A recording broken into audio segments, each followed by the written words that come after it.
নমস্কার, কেমন আছো সবাই? আবারও একটা নতুন ব্লগ নিয়ে চলে এসেছি। আজকে যাব আমরা শোভাযাত্রায়। এই হরিবাসরে এখানে এসে আমরা সব উপস্থিত হয়েছি। সব এক এক করে যে যার মতো এসে উপস্থিত হচ্ছে। এদিকে মেয়েরা আর ওদিকেও অনেকে দাঁড়িয়ে আছে। আর এদিকে খুব কম ছেলেরা এসেছে। ছেলেদের থেকে মেয়েদের সংখ্যাটা একটু বেশিই আছে। তো এইদিকে আস্তে আস্তে লাইন করে দাঁড়ানো হচ্ছে। আর আমরা সব আস্তে আস্তে এখন প্যান্ডেল থেকে সবে বেরোচ্ছি।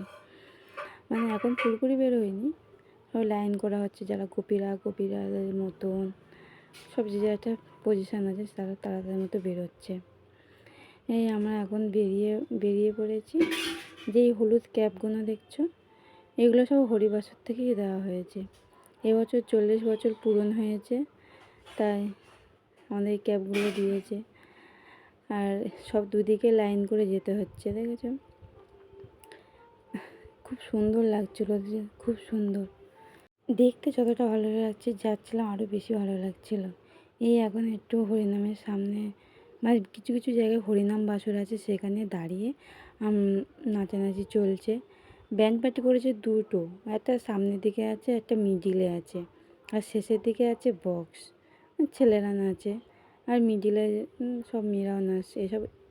আর এরকম একটা কিছু কিছু জায়গায় হরিবাসর আছে, দাঁড়িয়ে তারা বেশ কিছু খেতেও দিচ্ছিল। যেমন এই জায়গাটায় লুচি আলুর দম দিচ্ছিল, কিছু কিছু জায়গায় আইসক্রিম, জলের বোতল, তরমুজ, ফল, যে যেমন পাচ্ছে দিচ্ছে। আর এই যে এই জলের মধ্যে নৌকা বিলাসটা, এটা তো আরও খুব সুন্দরই ছিল। ফোনে তো অতটা ভালো লাগছে কি আমি জানি না, কিন্তু সামনাসামনি দেখছি খুবই ভালো লেগেছে। আর এই পুকুরের পাড় দিয়ে চারিদিকে লোক দাঁড়িয়েছিল। এত সুন্দর লাগছিল নৌকা বিলাসটা, যাকে বলে অসাধারণ। আর ওরা যা ওই সেল ফাটাচ্ছে কাগজের, সেগুলো তো দিনের বেলা ফাটাচ্ছে, অত বোঝা যাচ্ছে না, দেখা যাচ্ছে না। আর এটাই হরিবাসরের মন্দির, মানে ঠাকুর গোবিন্দ, রাধা গোবিন্দ। আর এখানেই এখন আমরা সব বসে আছি, অনুষ্ঠান হবে ছোট করে একটু, ঢোলকর্তা আর এদিকে হবে। আর এদিকে দেখো ছৌ নাচ, এটা ছৌ নাচ, এটা খুব সুন্দর করছিল। এরা আমাদের সামনেই ছিল। এরা তো প্রথমেই শোভাযাত্রার সামনে ছিলাম, ওগুলো তো করতে পারিনি, কারণ আমরা অনেকটা পিছনেই ছিলাম। ওরা নিচে নিচেই গেছে। আর এই শোভাযাত্রা খুব সুন্দর। আর এখন তো আমরা বসে আছি এই ছৌ নাচ দেখার জন্যেই। আস্তে আস্তে অনেকটা শেষের দিকে চলেও এসেছি। আর ওরা পালা ধরেছে কংসের কারাগার, মানে কৃষ্ণর জন্ম যেখানে হয়েছে সেই পালাটা ধরেছে। তা ওরা কিছু বলে দিচ্ছে আর কিছু অভিনয় করে দেখাচ্ছে, খুব সুন্দর করেছে।